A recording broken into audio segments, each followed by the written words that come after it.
रेवनवुड नाम सुनते ही रूह कांप जाती थी। यह जगह अपने रहस्यमयी और भयानक कहानियों के लिए जानी जाती थी।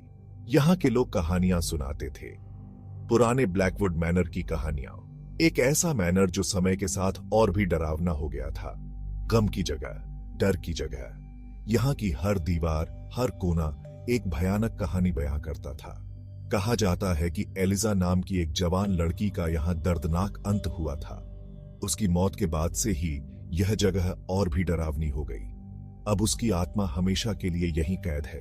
लोग कहते हैं कि उसकी आत्मा को शांति नहीं मिली। कुछ लोग इसे मनगढ़ंत कहानी कहते हैं, बाकी सच्चाई जानते हैं। वे जानते हैं कि ब्लैकवुड मैनर में कुछ ऐसा है जो समझ से परे है। ब्लैकवुड मैनर में एक अंधेरा है, एक ऐसा अंधेरा जो हर समय यहां मंडराता रहता है। एक ऐसा अंधेरा जो हवा में फुसफुसाता है, जैसे कोई पुरानी कहानी सुनाने की कोशिश कर रहा हो। मैंने कहानियां सुनी थी, इसे बयान करने वालों की आंखों में डर देखा था। उनकी आंखों में एक सच्चाई थी, एक ऐसा डर जो झूठ नहीं हो सकता। उनका कहना था कि खाली कमरों में एलिजा के रोने की आवाज गूंजती है, जैसे वह अपनी दर्दनाक कहानी सुनाने की कोशिश कर रही हो। कहते हैं कि उसकी हंसी हड्डियां जमा देती है, वह हंसी जो रात के सन्नाटे को और भी डरावना बना देती है।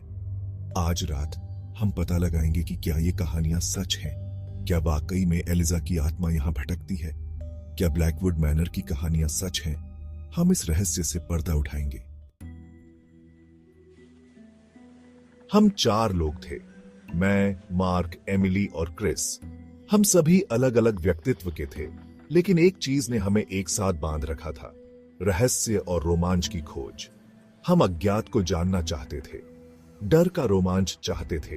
यह एक ऐसा अनुभव था जिसे हम सभी महसूस करना चाहते थे, एक ऐसा अनुभव जो हमें हमेशा याद रहेगा।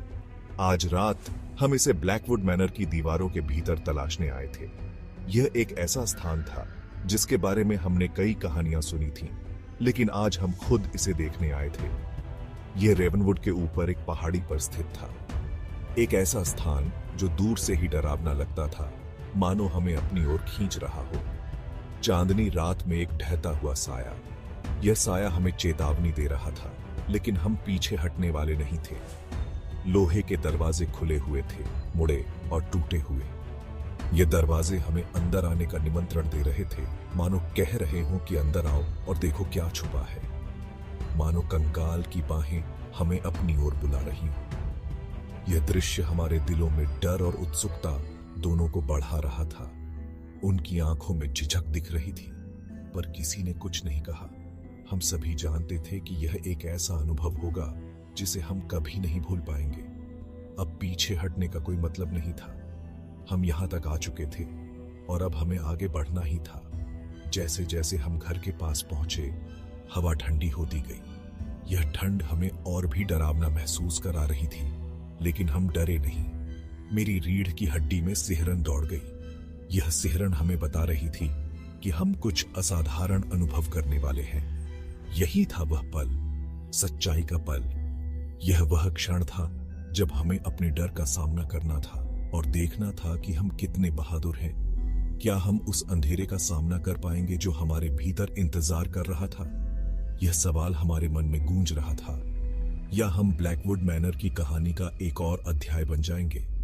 यह एक ऐसा सवाल था जिसका जवाब हमें खुद ही खोजना था। आकाश में चांद भारी था। एक भयानक लाल चमक ने धरती को एक अप्राकृतिक रोशनी से नहलाया था। सन्नाटा खौफनाक था। सिर्फ हमारी सांसों की आवाज सुनाई दे रही थी। घर की ओर हमारा हर कदम पिछले से भारी होता जा रहा था, मानो कोई अनदेखी ताकत हमें पीछे खींच रही हो। हम सामने वाले दरवाजे पर रुके। पेंट उतर रहा था, लकड़ी सड़ी हुई और जर्जर थी। मेरे अंदर फिर से सिहरन दौड़ गई, और इस बार यह ठंड की वजह से नहीं थी। यह जगह गलत लगी। यह काम मैं करता हूँ। मैं जानता हूँ कि यह आसान नहीं होगा, लेकिन मुझे इसे करना ही होगा। इस घर के रहस्यों को उजागर करना मेरी जिम्मेदारी है। मार्क ने अपने बैग से एक लोहे का राड निकाला और उसे दरवाजे और चौखट के बीच में लगा दिया। उसने जोर लगाया और पुराना ओक का दरवाजा खुल गया। दरवाजा खुलते ही एक ठंडी हवा का झोंका आया, मानो घर ने अपनी सांस छोड़ दी हो। एक पुरानी सी गंध हम पर हावी हो गई, जैसे 100 साल से हवा अंदर बंद थी। यह गंध इतनी तीव्र थी कि हमें कुछ क्षणों के लिए सांस लेना भी मुश्किल हो गया। हमारी टॉर्चों की रोशनी में धूल के कण नाच रहे थे। यह दृश्य किसी पुराने समय की कहानी जैसा लग रहा था, जहां हर चीज में एक रहस्य छुपा हो। हर कोने में मकड़ियों के जाले लगे हुए थे, मोटे और भूरे। ऐसा लग रहा था जैसे यह घर वर्षों से किसी का इंतजार कर रहा हो। मैंने एक गहरी सांस ली और अंदर कदम रखा। मेरे कदमों की आवाज पूरे घर में गूंज रही थी, मानो घर हमें चेतावनी दे रहा हो। मेरे भार से फर्श की लकड़ियां कराह उठी। हर कदम के साथ फर्श की आवाज और भी डरावनी होती जा रही थी। मेरा दिल जोर जोर से धड़क रहा था। ऐसा लग रहा था जैसे मेरा दिल मेरे कानों में धड़क रहा हो। मैं महसूस कर सकता था कि घर का भार मुझ पर दबाव डाल रहा है। यह दबाव इतना भारी था कि मुझे चलना भी मुश्किल हो रहा था, मानो वह हमें निगल जाना चाहता हो। हर कदम के साथ अंधेरा और भी गहरा होता जा रहा था और घर की दीवारें हमें अपनी ओर खींच रही थीं। हम घर में सावधानी से आगे बढ़े। हर कमरा एक जैसा था, धूल भरा, सड़ता हुआ, एक दमनकारी सन्नाटे में डूबा हुआ। लेकिन कुछ और भी मौजूद था, कुछ ऐसा जिसे हम देख नहीं सकते थे। हवा से चिपकी एक ठंडक, और फिर हमने उसे सुना, एक फुसफुसाहट, धीमी और स्पष्ट। ऐसा लग रहा था जैसे वह दालान के आखिर से आ रही हो। हमने घबराहट भरी नजरों से एक दूसरे को देखा। मार्क ने अपनी टॉर्च की रोशनी दालान में की। कोई है? उसने आवाज लगाई। उसकी आवाज खाली घर में गूंज उठी, लेकिन प्रतिक्रिया में सिर्फ हमारी अपनी सांसों की आवाज आई। जैसे जैसे हम घर में आगे बढ़ते गए, फुसफुसाहट जारी रही। कभी कभी हमें पदचाप सुनाई देते थे या किसी म्यूजिक बॉक्स की धीमी आवाज, लेकिन जब भी हम मुड़कर देखते तो वहां कुछ भी नहीं होता था। और फिर क्रिस गायब हो गया। 1 मिनट वह मेरे बगल में चल रहा था और अगले ही पल वह चला गया था, हवा में गायब हो गया। घबराहट मेरे अंदर दौड़ गई। क्रिस, मैंने आवाज लगाई। मेरी आवाज कांप रही थी। क्रिस, तुम कहां हो? लेकिन कोई जवाब नहीं आया। सन्नाटे में बस मेरी अपनी आवाज की गूंज। हमने क्रिस को ढूंढा। हमारे दिल तेजी से धड़क रहे थे, लेकिन ऐसा था जैसे वह हवा में गायब हो गया हो। और फिर हमने उसे फिर से सुना, लेकिन इस बार यह फुसफुसाहट नहीं थी। यह एक बच्चे की हंसी थी, ऊंची और प्यारी और एक मासूमियत से भरी हुई, जो मेरी रीढ़ की हड्डी में ठंडक पैदा कर रही थी। ऐसा लग रहा था जैसे वह ऊपर से आ रही हो। हमने डरी हुई नजरों से एक दूसरे को देखा। हम में से किसी को भी यह कहने की जरूरत नहीं थी। हम सब जानते थे कि यह कौन था। एलाइजा, ब्लैकवुड मैनर की भूत बच्ची। हम सीढ़ियां चढ़ गए। हमारी टॉर्चों की रोशनी अंधेरे से गुजर रही थी। हर कदम के साथ हवा ठंडी होती गई और फिर हमने उसे देखा। दालान के अंत में खड़ी, सफेद पोशाक में एक जवान लड़की। उसके लंबे काले बाल मौत के समान पीले चेहरे को ढंके हुए थे।